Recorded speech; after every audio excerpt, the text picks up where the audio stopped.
বন্ধুরা দেখো, মালয়েশিয়ার প্রাকৃতিক পরিবেশ কত সুন্দর মনোরম। কোনো গ্যাঞ্জাম নেই, ধুলোবালি কোনো কিছুই নেই। ওই দূরে পাহাড় দেখা যাচ্ছে, ওই পাহাড়ের নিচে দেখো দুটো চারটে ঘর আছে, ওখানে দু একটা ফ্যামিলি থাকে। ছোট্ট একটা গ্রাম, নিচেগুলো পাম গাছ। এই পাম গাছে আমরা কাজ করি। এই যে কলা গাছ দেখছো, কলা গাছ দেখা যাচ্ছে, এগুলো কিন্তু কেউ লাগায়নি, এগুলো এমনি হয়েছে। এগুলো এমনি হয়েছে, ও কেউ খাবেও না যদি আমরা কাটি, তাই না হলে তো কেউ খাবে না, ওটা পরে নষ্ট হবে। এ দেখো, এটা আমাদের রুম। এই রুমের পিছন থেকে শুরু পাম গাছ। এটা আমাদের ক্যাম্প।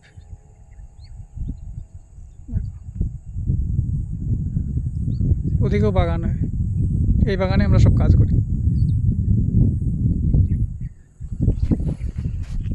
আমি এখন যাব নিচে, যাব আমি। এটা এই যে ক্যাম্পে থেকে মালভূমি এলাকা, তো নিচু উঁচু এলাকা।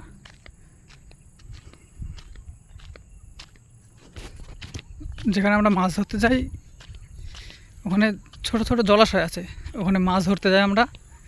ওটাকে দেখব যে জলটা কমেছে কি, জলটা যদি কমে তাহলে ছেঁকে মাছ ধরে নেব।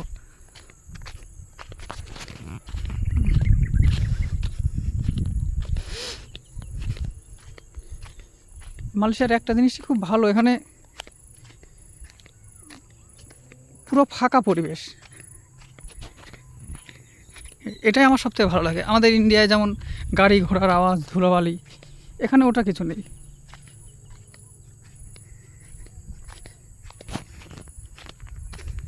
চারিদিকে জঙ্গল আর জঙ্গল, যেদিকে যাবে সেদিকেই বাগান।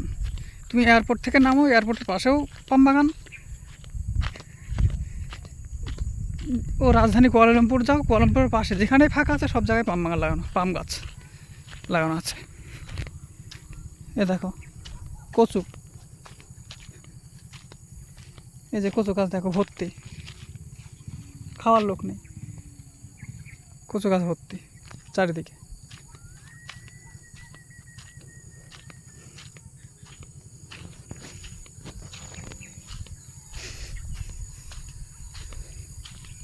এই যে ছোটো ছোটো জলাশয় দেখছো, এর ভিতরে মাছ আছে প্রচুর। এর ভিতরে প্রচুর মাছ আছে। আমরা এখান থেকে মাছ ধরি, প্রথমে ছিপে ধরতাম, জল কমে গেছে, এবার ছেঁকে ধরবো আস্তে আস্তে। ছুটির দিনে আমরা আসবো, এসে ছেঁকে ধরবো।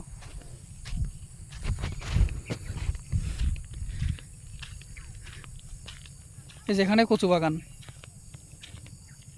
এই যে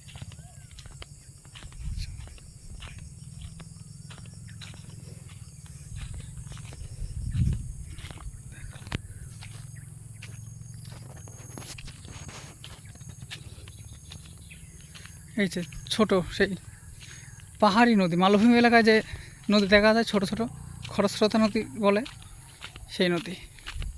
জল বইতে থাকে, পাহাড়ের জল।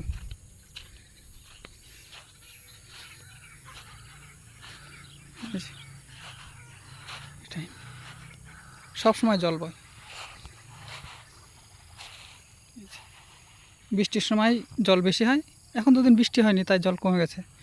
আর ওই যে ওইদিকে দেখতে পাচ্ছ ওই খালটা, ওখানে মাছের গাদা।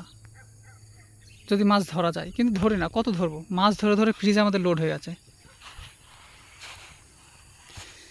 ফ্রিজ আছে, ফ্রিজে রেখে দিয়েছি। এখন মাছ যা আছে আমার এখন 15 দিন চলবে, ওই জন্য মাছ ধরতে এখন আর আসে না। তবে আসবো, এই ছুটির দিন হবে, শুক্রবারে ছুটি থাকে এখানে, ওই দিন আসবো মাছ ধরতে। ঠিক আছে বন্ধুরা, সবাই ভালো থাকবে, দেখা হবে পরের ব্লগে।